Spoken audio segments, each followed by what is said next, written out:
une brève vidéo sur les outils qui peuvent vous aider au développement de votre spiritualité, qui peuvent vous aider à vous ancrer, vous apaiser.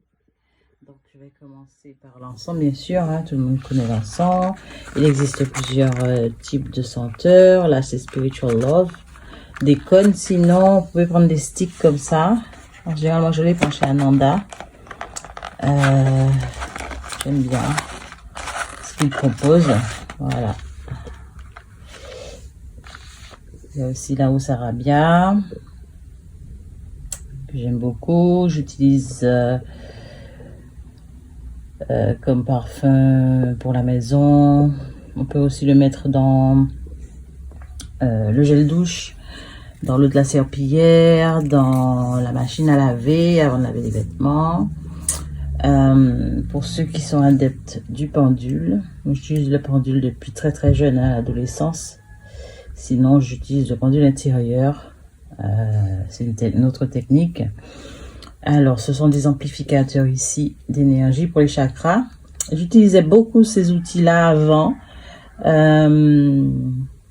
pour connecter avec, pour aider la personne qui est sur la table à se connecter avec son énergie, avec sa vibration, son aura, purifier l'aura.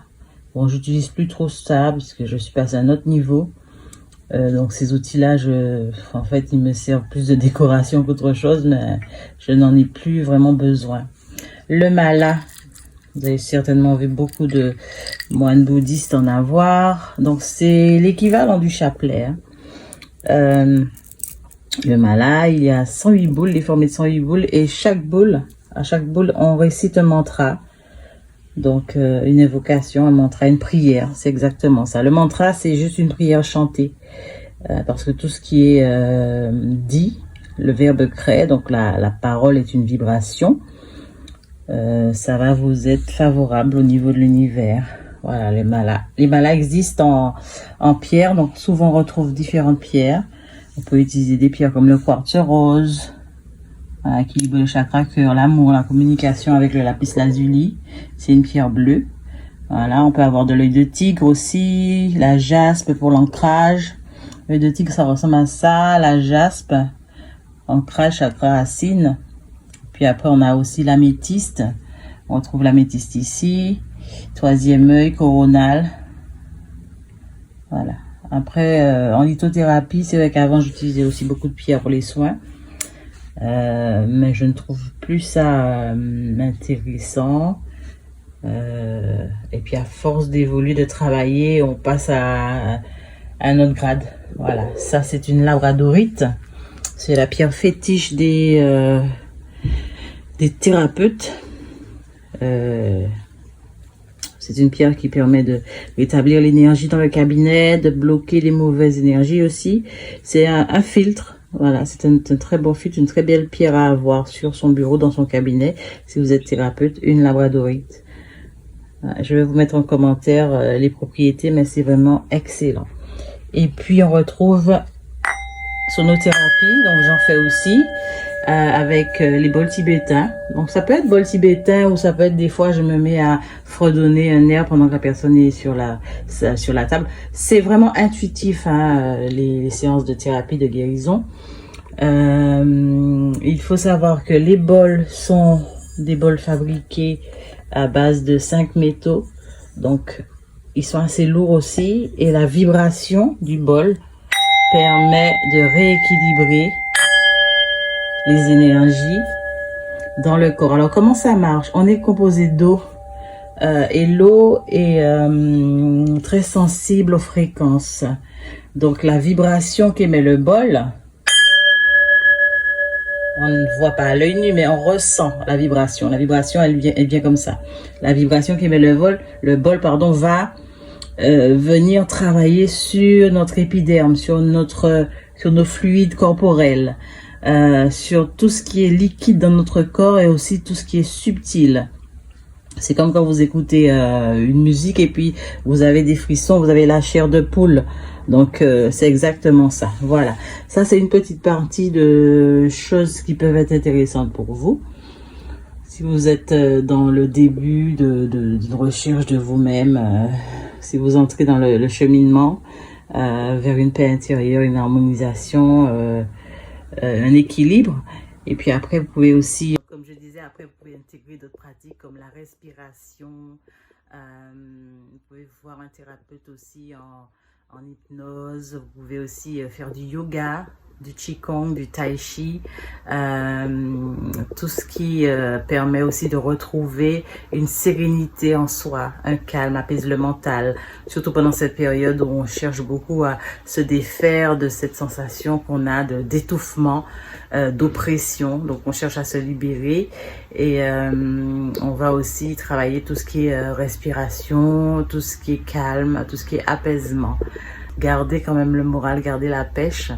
Pensez aussi que tout finit par passer. Tout finit par passer, ça va pas durer éternellement. On est quand même des belles lumières, on continue à travailler sur soi, on continue à travailler pour aider les autres parce que on doit être des arbres forts, des branches fortes pour que les autres puissent s'y accrocher. Sans pour autant nous étouffer, bien sûr. Mais, la sophrologie aussi, je pensais à ça. La kinésio aussi. On peut aussi taper dans toutes ces thérapies. Thérapie de libération par la respiration. Psychothérapie, psychologue, tout ce qui vous aide à vous libérer. L'écriture aussi, l'écriture. Le sport. Commencer à bien vous alimenter, à faire des recherches sur la bonne nourriture, la bonne alimentation, l'alimentation consciente. C'est ce que moi je fais en tout cas. Et puis faire des choses que vous aimez, chanter, danser, rire, regarder un film drôle, écouter de la musique que vous aimez, surtout aller dans la nature. Faites-vous du bien. Toujours dans le bien-être et la connexion à soi. Pour moi, l'une des meilleures techniques, c'est la méditation. Vraiment, c'est se poser, pouvoir fermer les yeux quelques instants et puis se recentrer sur soi, ressentir vraiment qu'on est là, qu'on est présent, qu'on est avec soi-même et puis qu'on n'est pas perturbé par tout le bruit extérieur, tout ce qu'on entend, tout ce qui vient nous toucher émotionnellement et mentalement. La méditation. Prenez un temps vraiment pour vous consacrer à cette pratique.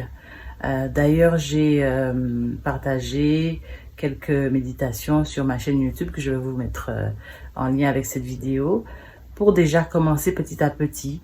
Parce que la méditation, en fait, c'est pas compliqué. Hein, c'est vraiment arriver à se poser et puis se dire, allez, je ferme les yeux un instant, je me focus sur ma respiration. Et puis je laisse aller, même s'il y a des pensées qui viennent, ben c'est normal qu'il y ait des pensées qui viennent parce qu'on est des éponges, donc on est chamboulé par plein de choses. Plein de choses nous impactent depuis notre venue au monde, même avant, hein, la vie in utero. C'est normal qu'il y ait du nettoyage qui se fasse. Au fur et à mesure, le nettoyage va se faire et le mental va se libérer pour créer un espace de paix et d'harmonie. C'est vraiment ce que je vous souhaite, hein, c'est de trouver ce temps, de prendre ce temps, parce qu'on dit qu'on n'a jamais le temps, c'est le temps. On le prend le temps. On a plein de temps.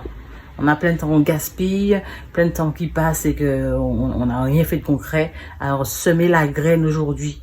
Semez la graine et laissez-vous pousser. C'est vraiment le moment. Marquez ce jour d'une pierre. Commencez par quelque chose pour vous. Vous êtes la priorité. Quoi qu'il arrive dans votre vie, vous êtes la priorité. Je vous embrasse.